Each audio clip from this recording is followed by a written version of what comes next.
Assalamualaikum. Okey, hari ni kita nak buat tutorial sikit cara nak buka casing kipas ni lah, kipas Deka remote.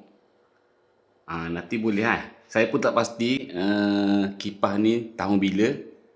Nanti bolehlah rujuk dengan tengok kipas ni sama tak cara nak buka dia macam mana. Okey, ini jenama Deka remote. Jom kita tunjuk tutorial cara nak buka casing bawah ni. Okey, jom. Okey, jom kita buka cek casing dia. Okey. Nanti boleh tengok cara tengok model kipas ni macam mana, sama betul ke. Ni boleh saya tunjuk tutorial cara nak buka casing ni. Casing ni kalau biasa kan kipas ni kan banyak kan orang tukar kapasitor kan. Kapasitor jadi apa ni cara nak buka ni yang ini tak perlu cokel tak perlu cokel. Yang ni pusing saja. Pusing je. Dia dah cabut dah. Okey. Lepas tu dia duduk kat dalam ni. Ini kena pakai, ni ada skru. Skru dia berbunga 3 biji. Ni kena buka. Buka ni. Minta maaf kalau video panjang sikit. Saya cuma nak buat tutorial senang, hati orang lain boleh tengok, boleh wujud dengan video ni. Cara nak buka macam mana kan. Kalau boleh sama dengan model macam ni lah. Dia jenama Deka. Deka tahun bila saya pun tak pasti. Sebab rumah ni pun rumah sewa. Itu saja. Okey. Dia dah cabut bekas dia, dah cabut. Okey, dia ada kat dalam ni lagi Dia kena buka lagi, ada 3 skru lagi sekejap. Simpan dulu kan.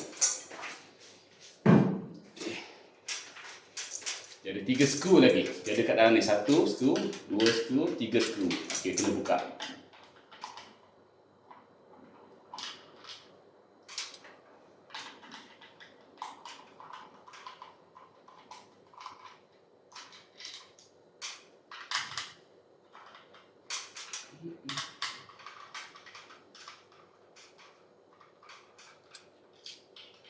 Okey, dah terbuka.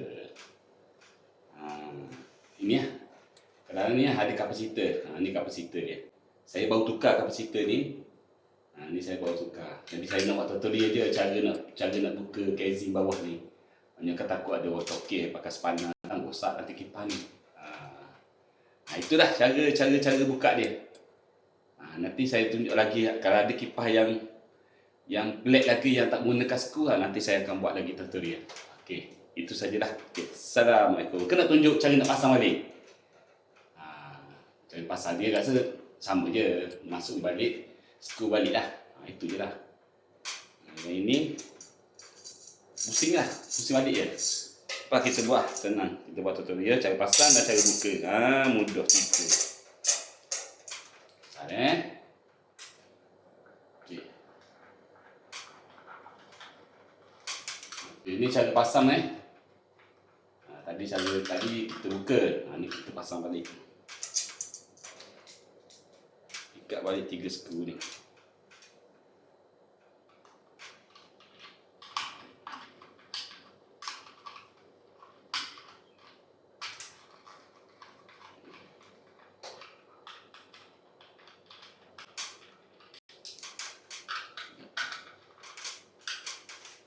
Bongkar dulu.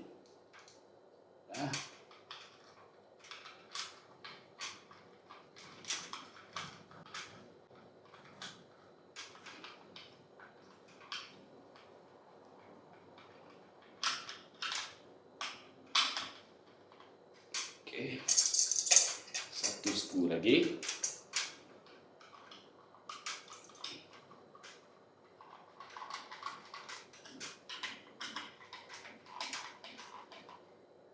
Dia jangan terlalu kemas sangat lah. Takut pecah. Sebab di plastik je ni. Baik kat skru di plastik je.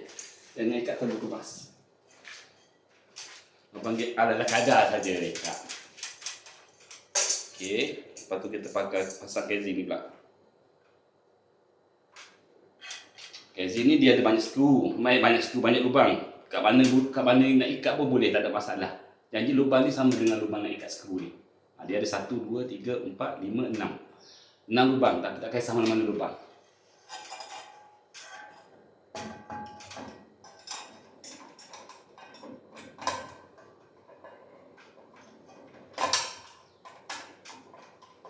Dia ada 6 lubang tapi hanya ikat 3 skru je.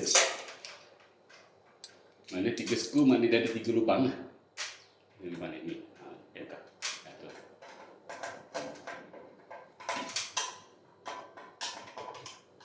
Okey. Kat sini salah. Betul. Okey.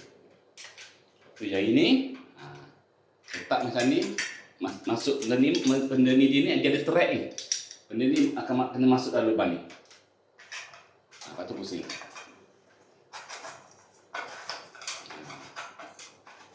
Okey, itu saja tutorial kita untuk cara buka casing kipas ni. Okey, Assalamualaikum.